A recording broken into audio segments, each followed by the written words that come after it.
আসসালামু আলাইকুম রহমতুল্লাহি ওবরাকাতুহ।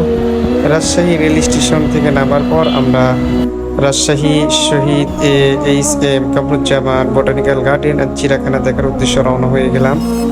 তো আসলে রাজশাহীর রাস্তায় এত সুন্দর, মনোমুগ্ধকর লাইটিং এবং রাস্তার দেখে আমার এক কথা অনেক ভালো লাগছে, অনেক সুন্দর। এরপরে আমি এখানে রাজশাহী ঢোকার আগেই বেলুন দিকে ভালো লাগলো, তাই একটা কিনে নিলাম। তো কিনে নেওয়ার পর সেখানে টিকিট কনফার্ম করলেন আমার এক ভাই। কনফার্ম করার পরে সেখান থেকে টিকিট নিয়ে ভিতরে প্রবেশ করলাম একটু ঘুরে দেখার উদ্দেশ্য বা একটু ভালো লাগার জন্য ভিতরে প্রবেশ করলাম। ভিতরে তৈরি যে সমস্ত জিনিসগুলো রয়েছে সেগুলো দেখে একটু আনন্দ ফিল করব। আলহামদুলিল্লাহ অনেক ভালো লাগছে। এই পরিবেশে আল্লাহ পাক নিয়ে এসেছেন সুস্থভাবে।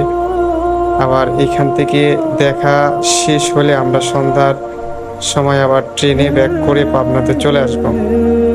এখানে আসার পর সব পরিবেশ পরিস্থিতি আলহামদুলিল্লাহ অনেক ভালো লাগছে। তো সবচেয়ে খারাপ লাগছে বিষয়টা হলো যে যখনই আমরা কোথাও ঘুরতে যাই, আল্লাহ তাআলার নিদর্শন দেখতে যাই বা একটু দেখার উদ্দেশ্য যাই, সফর করার উদ্দেশ্য যাই, কারণ আল্লাহর সৃষ্টি অনেক সুন্দর, সেটা আমাদের দেখেই আমরা বুঝতে পারি।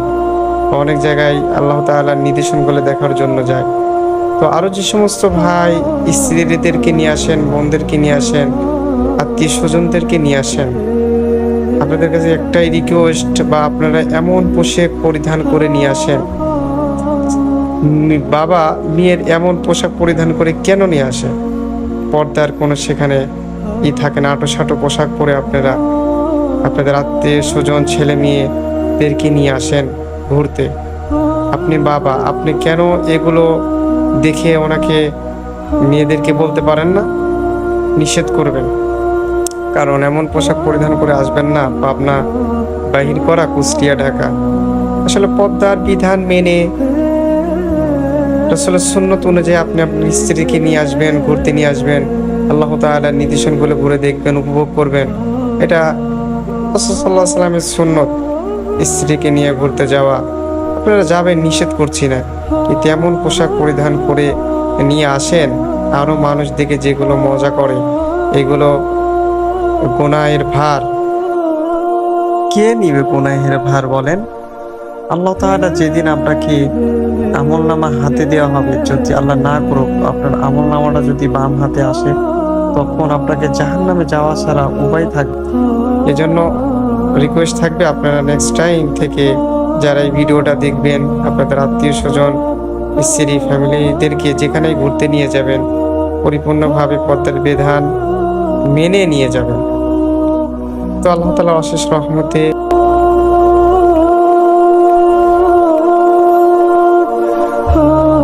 এখন এখানে সকলে বসে একটু ক্লান্ত হয়ে গেছি, এই জন্য এখানে একটু বসে রেস্ট নিলাম।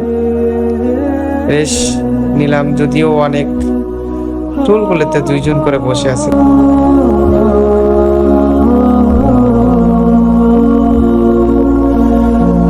এখানে একটু সময় কাটানোর পর আমি এখান থেকে এখন বের হয়ে যাব একটু পর, কারণ সময় গুনে আছে, আমাকে আবার পাবনায় ফিরে যেতে হবে। এরপর আমি এখান থেকে সব কিছু ঘুরে উপভোগ করে চলে আসলাম। আসার পরে আমি আবার রাজশাহী রেল স্টেশনে আসার পরে টিকিট কাউন্টারে যখন গেলাম, একটা দুঃখের বিষয় হলো আজকে ট্রেন যাবে না। এটা শোনার পর অনেক খারাপ লাগলো। এরপর আমি বাসে করে বাসায় চলে আসলাম।